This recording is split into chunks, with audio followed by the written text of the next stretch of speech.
കഴിഞ്ഞ 9 വർഷമായി നിരവധി കേസുകൾ തെളിയിക്കുന്നതിൽ നിർണായക പങ്കുവഹിച്ച കേരള പോലീസ് K9 ബോംബ് സ്ക്വാഡിലെ ഏതു നായയാണ് അടുത്ത കാലത്ത് മരണമടഞ്ഞത്? കല്യാണി നിഷ 2020-21 DGPയുടെ എക്സലൻസ് അവാർഡിന് അർഹയായിട്ടുണ്ട്. വെൺമേഘം താണിറങ്ങിയതുപോലെ വെളുത്ത നിറത്തിൽ രാസമാലിന്യം പതഞ്ഞൊഴുകുന്ന ദുരവസ്ഥയിലാണ് യമുന നദി. പുരാണങ്ങളിൽ പരാമർശിക്കുന്ന ഏത് നദിയാണ് യമുന? കാളിന്തി. 1963 നവംബർ 21 റോക്കറ്റ് വിക്ഷേപണ ചരിത്രവുമായി എങ്ങനെ ബന്ധപ്പെട്ടിരിക്കുന്നു? തുമ്പ റോക്കറ്റ് വിക്ഷേപണ കേന്ദ്രത്തിൽ നിന്നും ആദ്യത്തെ റോക്കറ്റ് വിക്ഷേപിച്ചു. ഓരോ പെൺകുട്ടികൾ ജനിക്കുമ്പോഴും 111 വൃക്ഷത്തൈകൾ നടണമെന്ന് ആചാരമുള്ള രാജസ്ഥാനിലെ ഗ്രാമം ഏത്? പിപ്പലാന്തി ഗ്രാമം. ഓരോ മരത്തെയും സ്വന്തം സഹോദരനായിട്ടാണ് പെൺകുട്ടികൾ കാണുന്നത്.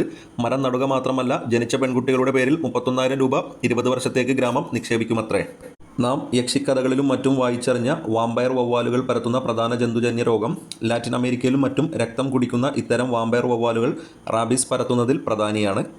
ഇന്ത്യയിൽ ഏറ്റവും കൂടുതൽ കണ്ടൽ വനങ്ങളുള്ളത് ഏതു സംസ്ഥാനത്താണ്? പശ്ചിമ ബംഗാൾ. ഇന്ത്യയിൽ ഏറ്റവും കൂടുതൽ വനങ്ങളുള്ള സംസ്ഥാനം മധ്യപ്രദേശ്. ഇന്ത്യയിൽ ഏറ്റവും അധികം ആനകളുള്ള സംസ്ഥാനം കർണാടകം. സ്നേക്ക് മാസ്റ്റർ എന്ന പേരിൽ അറിയപ്പെടുന്ന മലയാളി എവിടെയാണ് അദ്ദേഹത്തിൻ്റെ സ്വദേശം? വാവാ സുരേഷ്, തിരുവനന്തപുരം ജില്ലയിലെ ശ്രീകാര്യത്തിനടുത്തുള്ള ചെറുവായ്ക്കൽ. ഇന്ത്യയിൽ സിംഹങ്ങളുള്ള ഒരേയൊരു ദേശീയോദ്യാനം ഗുജറാത്തിലെ ഗിർ നാഷണൽ പാർക്ക്.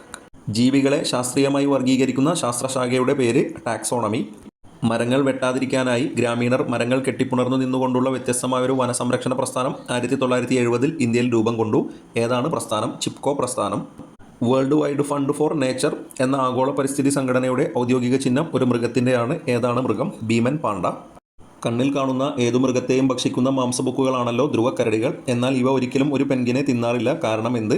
ധ്രുവക്കരടിയും പെൻഗിനും രണ്ടും രണ്ട് ധ്രുവങ്ങളിലാണ് വസിക്കുന്നത്, യഥാക്രമം ആർട്ടിക്കയിലും അന്റാർട്ടിക്കയിലും. എലിപ്പനി പ്രതിരോധത്തിനുള്ള സർക്കാർ ക്യാമ്പയിനിൻ്റെ പേര് മൃത്യുഞ്ജയം. പരിസ്ഥിതിയെയും അതിൻ്റെ സംരക്ഷണത്തെയും കുറിക്കുന്നതിന് ഉപയോഗിക്കുന്ന നിറം ഏത്? പച്ച. ഫോണ എന്ന പദം എന്തിനെ സൂചിപ്പിക്കുന്നു? മൃഗങ്ങളെ. ലോകത്തിൽ ഏറ്റവും ജൈവവൈവിധ്യമുള്ള രാജ്യം ഏത്? ബ്രസീൽ. മഴമരം എന്ന മരം ഏതു രാജ്യത്താണ് ഉള്ളത്? ജമൈക്ക.